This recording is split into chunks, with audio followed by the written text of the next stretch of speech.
بسم اللہ الرحمن الرحیم۔ فیکٹیکل کے معزز ناظرین کو السلام علیکم۔ ناظرین گرامی، بعض لوگوں کو بچپن سے ہی نئی چیزوں کی کھوج کرنے کا شوق ہوتا ہے۔ بارہا لوگوں کو گھنے جنگلات، گہرے اور تاریک سمندروں اور خلا کی تنہائیوں کی کھوج اور تحقیق کرتے ہوئے دیکھا گیا ہے۔ اکثر لوگ تو یہ کہتے ہیں کہ محض کسی نئی چیز کو دیکھنے کے لیے انسانی جانوں کو یوں داؤ پر لگانا بیوقوفی ہے، لیکن بعض اوقات انہی تحقیقات کے نتیجے میں کچھ ایسی چیزیں نکل کر سامنے آتی ہیں جن سے یہ بات سمجھ میں آتی ہے کہ یہ رسک لینا غلط نہیں تھا۔ لیکن بعض اوقات اس خطرے کو دیکھ کر بعض لوگ یہ بھی سوچتے ہیں کہ ان نے یہاں آنے کی غلطی کی ہی کیوں۔ ایسا ہی کچھ ان غوطہ خوروں کے ساتھ بھی ہوا، جس کے لیے وہ آج بھی سوچتے ہیں کہ ان کی قسمت خراب تھی کہ ان کو یہ سب دیکھنے کو ملا۔ ناظرین، ملک بیلیز کے ساحلوں کے قریب گریٹ بلو ہول ایک ایسی جگہ ہے جہاں سمندر کا پانی بھی ڈوب جاتا ہے۔ تقریباً 400 فٹ سے بھی گہری اس جگہ کو غوطہ خوروں کی جنت اور دوزخ دونوں کہا جاتا ہے۔ اس جگہ کے نیچے اندھیری غاروں کے ایک تسلسل کے اندر موجود زندگی آج تک انسانوں سے مخفی ہی تھی، لیکن دسمبر 2018 میں غوطہ خوروں کے ایک گروہ کا مشن اس خوفناک جگہ لانچ ہوا۔ اس جگہ سمندر اس قدر گہرا ہو جاتا ہے کہ وہاں پر آکسیجن بالکل زیرو ہو جاتی ہے، جس کا واحد مطلب یہ ہے کہ وہاں پر کسی بھی طرح کی سمندری حیات کا زندہ رہنا ناممکن ہے۔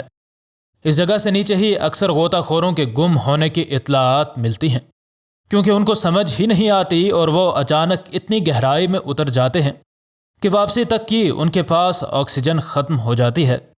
یہ غوطہ خور مکمل تیاری کے ساتھ آئے تھے، لیکن اچانک ان کو سمندر کی گہرائی میں عجیب و غریب نشانات نظر آنا شروع ہو گئے، اور ان نشانات کا پیچھا کرتے کرتے وہ کافی آگے نکل گئے تو ان کو یہ بات سمجھنے میں دیر نہ لگی کہ یہ نشانات قدرتی عمل کی وجہ سے سمندر کی تہہ میں ظاہر نہیں ہو سکتے۔ اس کے بعد ان لوگوں کو غاروں کا ایک تسلسل ملا جس میں داخل ہونے کی ان نے کوشش تو کی، لیکن یہ دیکھ کر ان کو واپس مڑنا پڑا کہ ان تمام غاروں کے چھت گر چکے تھے۔ کافی کھوج کے بعد ان کو ایک اندھیری غار اچھی حالت میں نظر آئی جس کے اندر داخل ہوا جا سکتا تھا۔ اس غار میں اندھیرا بہت ہی گہرا ہوتا جا رہا تھا، اور جیسے جیسے وہ اندر جاتے چلے گئے اندھیرا مزید بڑھتا ہی گیا۔ ان کے پاس لائٹس تو تھیں، لیکن ان کی بھی بیٹری ختم ہونے کا اندیشہ تھا۔ اس وجہ سے عقلمندی سے ان نے ان کو استعمال بھی کرنا تھا، اور بیٹری بچانے کے لیے وہ زیادہ اندھیرے میں ہی نیچے جانے کی کوشش کرتے تھے۔ سب کچھ نارمل چل رہا تھا کہ اچانک غوطہ خوروں کو کچھ رکاوٹ محسوس ہوئی، اور چونکہ اب آگے جانا ممکن نہیں تھا اس لیے ان نے اپنی لائٹس آن کر لیں، اور جب ان نے دیکھا کہ ان کے راستے میں کیا ہے تو ان کو یوں لگا جیسے کچھ ہی ساعتوں کے لیے ہی صحیح، لیکن ان کا دل حرکت کرنا بند کر چکا تھا۔ غوطہ خوروں کو سب سے پہلے تو یوں لگا جیسے ان نے مینیکوئنز کو ایک گول دائرے میں کھڑا دیکھا ہے۔ یہ ہونا کسی بھی طرح ممکن نہیں تھا، اس وجہ سے عین ممکن تھا کہ یہ یا تو بت تھے یا پھر انسانی لاشیں تھیں۔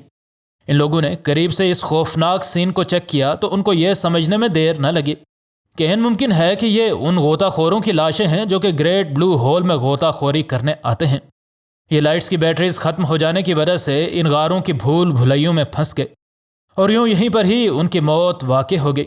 خوف سے ان لوگوں کا برا حال ہو رہا تھا، اور اپنی جان خطرے میں دیکھ کر ان لوگوں نے واپسی کا فیصلہ کیا۔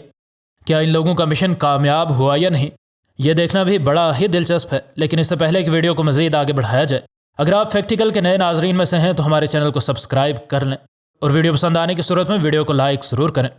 ناظرین گرامی، جب یہ لوگ خیر و عافیت سے خشکی پر پہنچ گئے تو سب سے پہلے متعلقہ اہلکاروں کو ان نے ان لاشوں کے بارے میں آگاہ کیا۔ کوئی بھی اس جگہ واپس جانے کی ہمت نہیں کر سکتا تاکہ ان لاشوں کو نکالا جا سکے۔ اس وجہ سے کم از کم ان لوگوں نے اندازہ لگانے کی کوشش کی کہ وہ کون سے غوطہ خور ہو سکتے ہیں، تاکہ ان کے گھر والوں کو تو سکون مل سکے۔ اگرچہ یہ لوگ بے حد خوفزدہ ہو کر واپس لوٹے تھے، لیکن ان کا مشن کامیاب ہو چکا تھا، اور یہ لوگ کھوج لگا چکے تھے کہ اصل میں اس گریٹ بلو ہول کی تہہ میں آخر کیا موجود ہے۔ حالیہ دور تک بھی کسی نے دوبارہ اس خوفناک قبر میں جانے کی کوشش نہیں کی، لیکن وقت کے ساتھ ساتھ جدید ٹیکنالوجی کے ذریعے سائنسدان یقیناً اس جگہ دوبارہ جانے کی ضرور کوشش کریں گے۔ مزید نئی ویڈیوز کے لیے ہمارے چینل کو سبسکرائب کر لیں۔ ویڈیو پسند آنے کی صورت میں ویڈیو کو لائک اور دوست احباب سے شیئر کرنا ہرگز نہ بھولیں۔ انشاءاللہ ملتے ہیں اگلی ویڈیو میں۔ فی امان اللہ۔